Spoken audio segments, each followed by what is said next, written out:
అంతిమ దైవ గ్రంథం ఖుర్ఆన్ 11 సూరా ఊద్.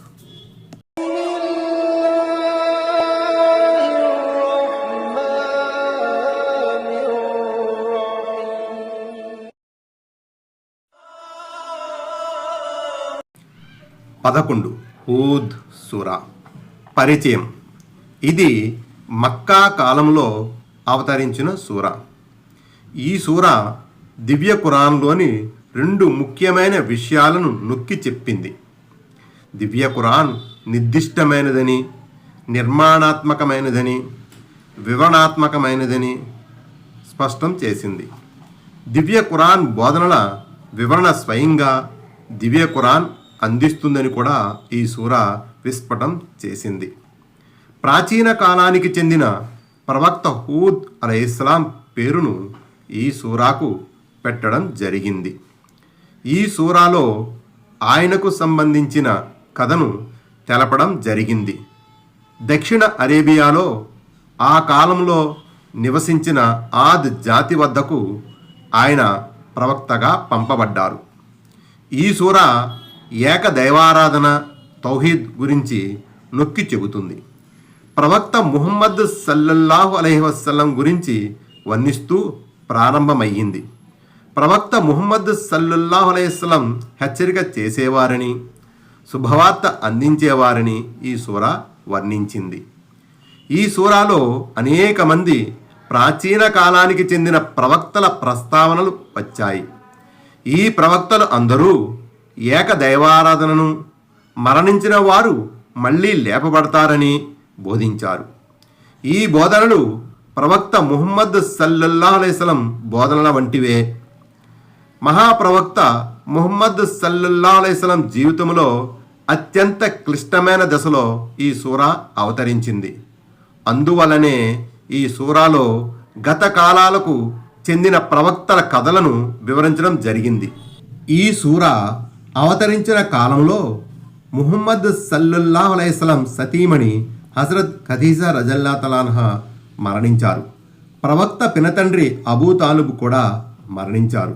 అబూ తాలిబ్ చివరి వరకు అవిశ్వాసిగానే ఉన్నప్పటికీ ప్రవక్త ముహమ్మద్ సల్లల్లాహు అలైహి వసల్లంకు జీవితాంతం వెనుదన్నుగా నిలిచారు.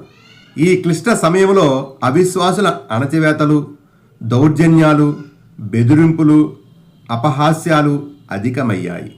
ప్రవక్త ముహమ్మద్ సల్లల్లాహు అలైహి వసల్లంను, ప్రవక్త సహచరులను అవిశ్వాసులు బాధించడం తీవ్రమయ్యింది. ఈ నేపథ్యంలో ప్రవక్త సల్లల్లాహు అలైహి వసల్లంకు ఊరట ఇవ్వడానికి, ఆయన స్థైర్యాన్ని పెంచడానికి, విశ్వాసాన్ని దృఢతరం చేయడానికి ఆయా ప్రవక్తల గురించి తెలపడం జరిగింది. మనిషి గురించి, అల్లాహ్ శక్తి సామర్థ్యాల గురించి ఈ సూరాలో ప్రస్తావనలు ఉన్నాయి. మనిషిపై దేవుని కారుణ్యం దూరమైతే అతను నిరాశపడిపోతాడు. అల్లాహ్ తనకు గతంలో చేసిన మేళ్లకు కృతజ్ఞతలు తెలపడం మరిచిపోతాడు. కానీ తనకు ఏ నష్టం లేనప్పుడు గర్వంతో విర్రవీగుతాడు. ఈ సందర్భంగా అల్లాహ్ అన్ని విధాల శక్తి సామర్థ్యాలు కలిగిన వాడన్న విషయాన్ని స్పష్టంగా వివరించడం జరిగింది. ప్రతి ప్రాణికి పూర్తి పోషణను ఇస్తుంది అల్లాహ్ మాత్రమేనని, ఆయనే భూమి ఆకాశాలను సృష్టించాడని, వృద్ధ మహిళకు కూడా గర్భం దాల్చే వరం ఆయన ప్రసాదించగలడని ఈ సూరా వివరించింది. 11 హూద్ సూరా. సూరతుల్ హూద్. అవతరణ మక్కా. ఆయతులు 123. బిస్మిల్లాహిర్ రహ్మానిర్ రహీం. అపార కరుణామయుడు, పరమ కృపాశీలుడు అయిన అల్లాహ్ పేరుతో. ఆయత్ నంబర్ 1. అలిఫ్ లామ్ రా. కితాబున్ ఉహ్కిమత్ ఆయాతుహు థుమ్మ ఫుస్సిలత్ మిన్ లదున్ హకీమిన్ ఖబీర్. ఆయత్ నంబర్ 1. అలిఫ్ లామ్ రా. ఇది ఒక గ్రంథం. దీని వాక్యాలు నిర్దిష్టమైనవిగా చేయబడ్డాయి. అవి వివేచనాపరుడు, సర్వం ఎరిగిన వాని తరపు నుండి స్పష్టంగా విశదీకరించబడ్డాయి. 1. ఈ సూరాలో కూడా దైవ వచనాలు, దైవ సందేశహరులను ధిక్కరించి దైవాగ్రహానికి గురైన అనేక జాతుల ప్రస్తావన వచ్చింది. అవి చరిత్ర పుటల్లో దోషపూరితమైన వాక్యాలుగా చెరిపివేయబడ్డాయి, లేదా అవి గుణపాఠం గరిపే నిమిత్తం చరిత్ర పుటల్లో మిగిలి ఉన్నాయి. అంతిమ దైవ ప్రవక్త సల్లల్లాహు అలైహి వసల్లం జీవితంపై తీవ్ర ప్రభావం చూపిన సూరాలలో ఇదొకటి. హదీస్ ప్రకారం హజరత్ అబూబకర్ సిద్దిక్ రజియల్లాహు తఆలా అన్హు దైవ ప్రవక్త సల్లల్లాహు అలైహి వసల్లం ఉద్దేశించి, మీలో వృద్ధాప్యపు ఛాయలు తొంగి చూస్తున్నాయి ఏమిటి అని అడిగినప్పుడు హూద్ సూరా, వాఖియా సూరా, అమ్మ యతసాఅలూన్ నబా, ఇస్సంసు హువ్విరత్ అతహ్వీర్ సూరాలు నన్ను తొందరగా ముసలివాణ్ణి చేసేశాయి అని ఆయన సల్లల్లాహు అలైహి వసల్లం చెప్పారు. Tirmidhi number 3297, Sahih Tirmidhi lil Albani 3:113. 2. పదాల కూర్పు రీత్యా, భావార్థం రీత్యా ఇవి చాలా పటిష్టమైనవి, క్రమబద్ధమైనవి. వాటి మధ్య ఎక్కడ ఎలాంటి అవరోధం కానీ వైరుధ్యం కానీ కానరాదు. 3.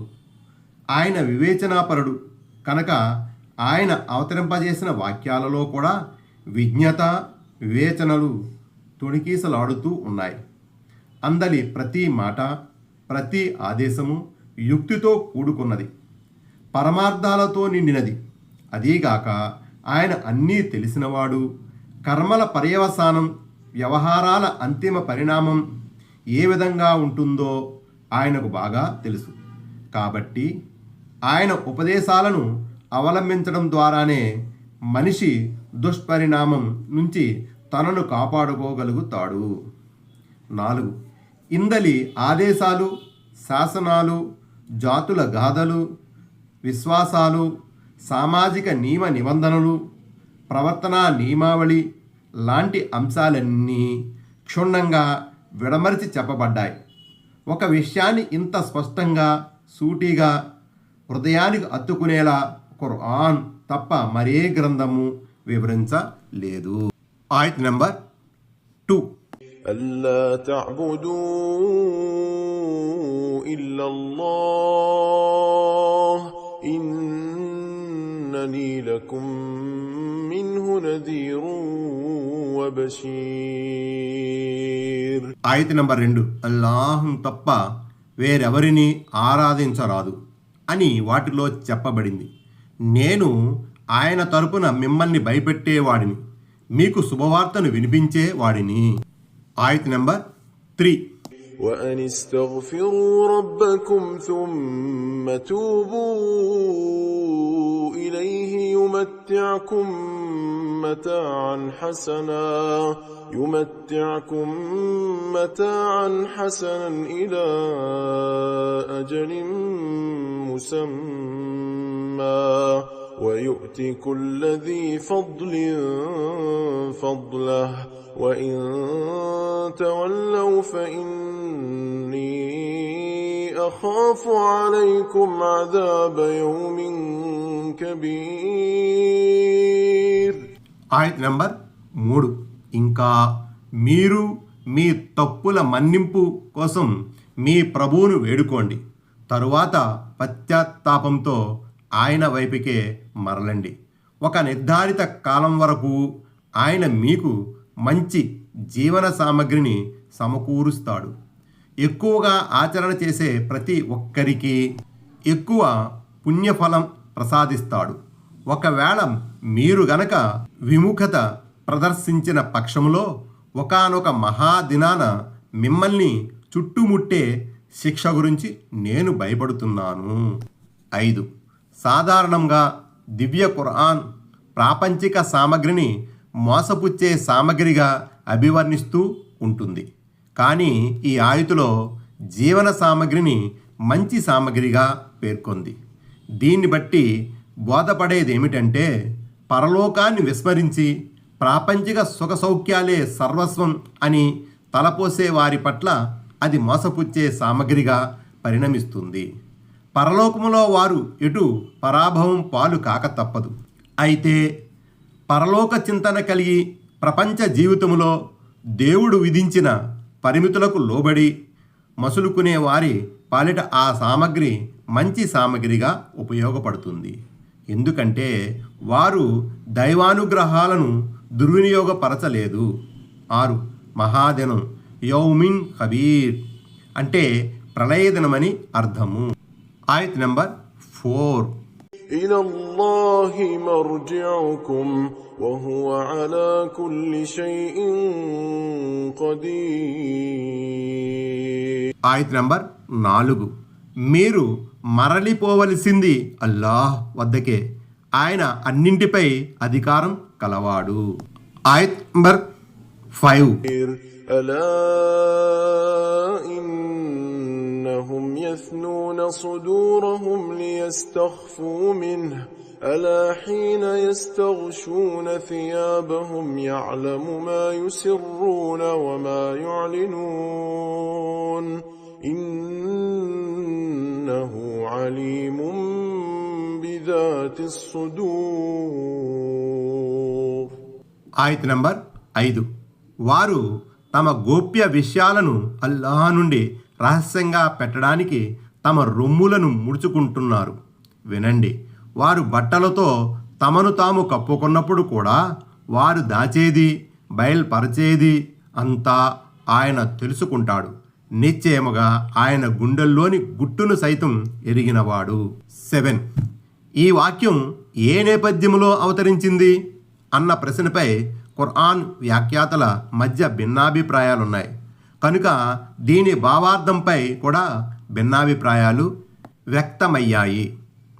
అయితే ఈ సూరాకు వ్యాఖ్యానంగా సహీ బుఖారీలో వివరించబడిన అవతరణ నేపథ్యం ప్రకారం తమలోని మితిమీరిన లజ్జా విరిడల మూలంగా కొంతమంది ముస్లింలు కాలకృత్యాలు తీర్చుకునే సమయంలోనూ భార్యతో సంభోగించే సమయంలోనూ నగ్నం కావటానికి ఇష్టపడేవారు కాదు.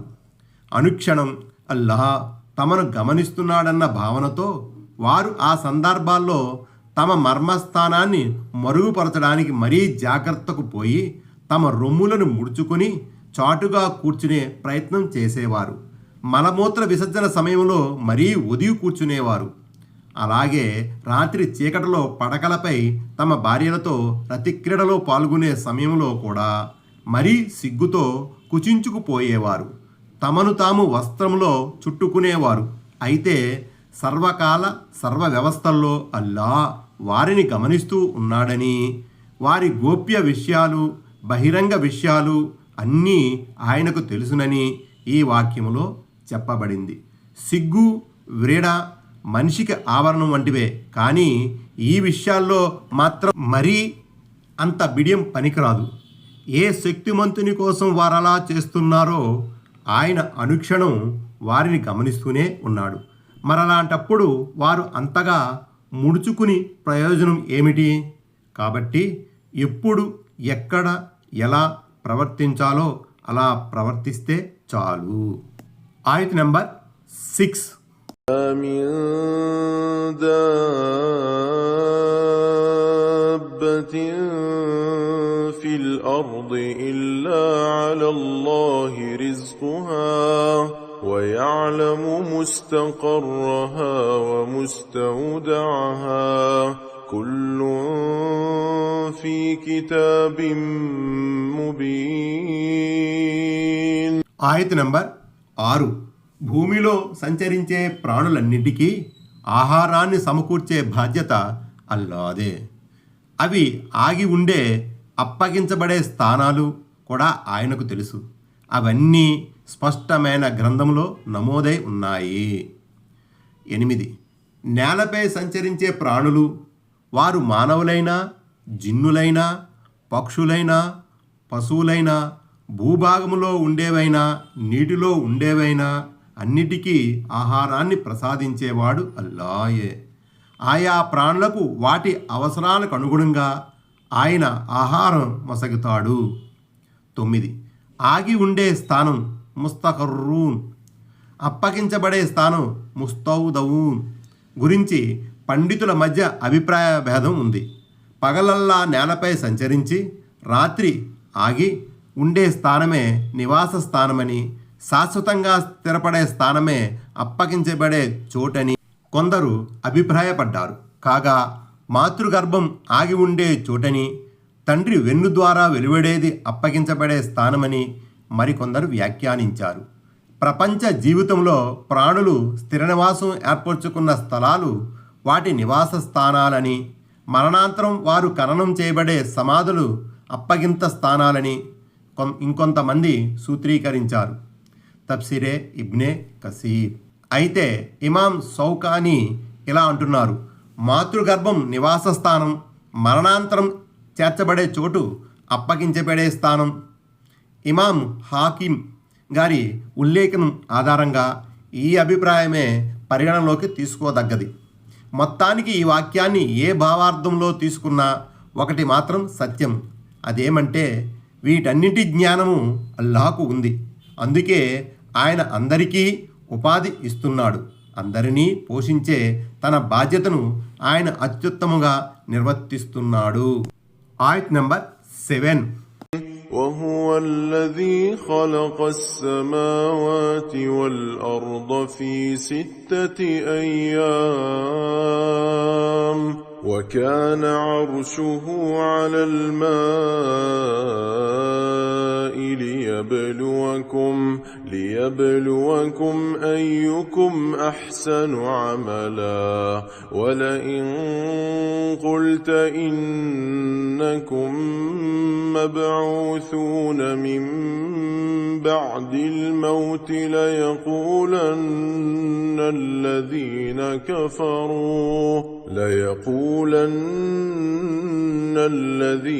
كفروا إن هذا إلا سحر مبين. ఆయత్ నంబర్ 7. మీలో మంచి పనులు చేసేవారెవరో పరీక్షించే నిమిత్తం ఆయన 6 రోజులలో ఆకాశాలను భూమిని సృష్టించాడు. అంతకుముందు ఆయన సింహాసనం అర్స్ నీటిపై ఉండేది. మీరు చనిపోయిన తర్వాత మళ్ళీ లేపబడతారు అని నువ్వు వారికి చెప్పావంటే ఇది పచ్చి ఇంద్రజాలం తప్ప మరొకటి కాదు అని అవిశ్వాసులు తప్పకుండా సమాధానమిస్తారు. 10. అంటే భూమి ఆకాశాల నిర్మాణం వెనుక ఉద్దేశం ఉంది. ఓ లక్ష్యం మానవుల్లో మరియు ఎవరుల్లో సదాచరణ చేసి దైవ ప్రసన్నతను చూసేందుకు దేవుడు నిర్మాణ ప్రక్రియకు శ్రీకారం చుట్టాడు. గమనిక, ఎవరు ఎక్కువ ఆచరిస్తారో అని ఇక్కడ అనబడలేదు. ఎవరు మంచి పనులు చేస్తారో అని మాత్రమే అల్లాహ్ పేర్కొన్నాడు. ఇక్కడ దేవుడు ఆచరణ పరిణామాన్ని చూడడం లేదు, అందరి చిత్తశుద్ధిని మాత్రమే చూస్తున్నాడు. 1. చేసే మంచి పని వెనుక దైవాన్ని మెప్పించే ఉద్దేశం ఉండాలి. 2. ఆ పని దైవ ప్రవక్త సల్లల్లాహు అలైహి వసల్లం చూపిన పద్ధతికి అనుగుణంగా ఉండాలి. ఈ రెండింటిలో ఏ ఒక్కటి లోపించినా అదెంత మంచి పని అయినా సరే, ఎంత పెద్ద పరిణామంలో ఉన్నా సరే అది సదాచరణ అనిపించుకోదు. దైవ సన్నిధిలో దానికి ఎలాంటి విలువ ఉండదు. 11. ఈ విషయమే హదీసులో కూడా వివరించబడింది. భూమి ఆకాశాల సృష్టికి 50,000 సంవత్సరాల క్రితం దేవుడు ప్రాణుల విధివ్రాతను నిర్ధారించాడు. ఆ సమయంలో ఆయన సింహాసనం నీటిపై ఉండేది. సహీ ముస్లిం కితాబుల్ ఖద్ర్, సహీ బుఖారీ కితాబుల్ బదిల్ ఖల్క్. ఆయత్ నంబర్ 8. ولئن أخرنا عنهم العذاب إلى أمة معدودة ليقولن ما يحبسه ألا يوم يأتيهم ليس مصروفا عنهم وحاق بهم ما كانوا به يستهزئون. ఆయత్ నంబర్ 8. ఒకవేళ మేము వారికి పడే శిక్షను కొంత వ్యవధి వరకు వాయిదా వేస్తే ఆ శిక్ష పడకుండా అడ్డుకుంటున్న వస్తువు ఏది అంటారు. వినండి, అది వచ్చి పడిన రోజు వారి నుంచి అది తొలగిపోవడం అనేది జరగదు. దేని గురించి వారు పరిహసించేవారో అదే వారిని చుట్టుముడుతుంది. 12. దైవశిక్ష కోసం హడావిడి చేయటాన్ని ఇక్కడ పరిహాసంగా వేళాకోళంగా చెప్పడం జరిగింది. ఎందుకంటే వేళాకోళం చేసే ఉద్దేశంతోనే వాళ్ళు పదే పదే ఈ డిమాండ్ చేసేవారు. అల్లాహ్ ఇచ్చే గడువును ఆషామాషీగా భావించరాదని, ఏ క్షణంలోనైనా ఆయన ఉచ్చు బిగుసుకుంటుందని ఇక్కడ హెచ్చరించడం జరిగింది.